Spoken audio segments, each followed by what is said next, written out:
let's move now to college football for this Pump the Brakes.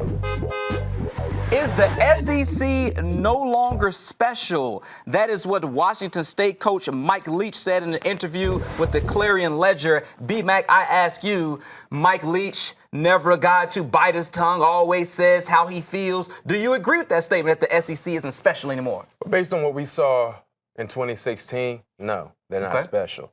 You look at the inconsistencies they had during the regular season, and when you transition to the postseason bowl games, they were horrible.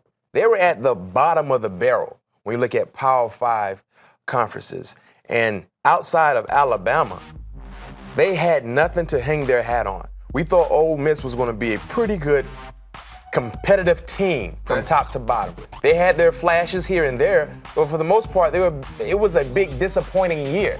The same can be said for Tennessee. We thought Tennessee was going to take that stride to be in the national contention when it comes to making the playoffs.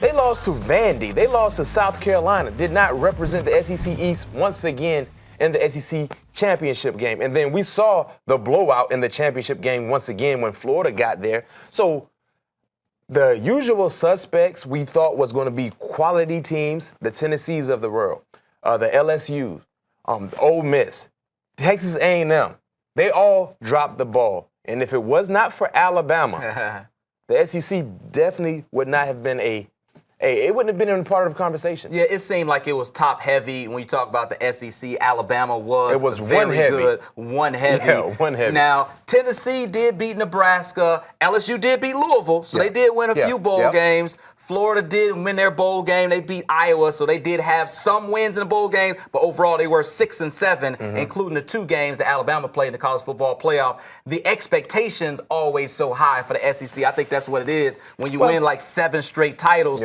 we expect them to be, playing at a high level. And it's hard, though, right, year in and year out to keep that consistency as a conference. But the thing is, when you look at the players they have in the SEC and the expectations based on what they have done in the past, you felt like this was the year for at least you would see 2 or 3 consistent teams. We thought A&M was going to be pretty good.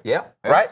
And then they had hiccups here and there throughout the season. We thought Auburn was going to be pretty decent, especially after the first game against Clemson where they lost. It was a nail-biter. Close game. Very, very inconsistent also. LSU started the season off with a loss. And ended up firing their coach. You don't fire your coach because you're doing a good job and you're consistent. Not at all. Exactly. So we know the expectations for LSU. So, yes, they finished on a on a good note against Louisville. And you LSU said Tennessee. But throughout the season, we felt like I thought I was going to see more than just the powerhouse Alabama. Certainly didn't live up to the potential that a lot of people had overall for the SEC.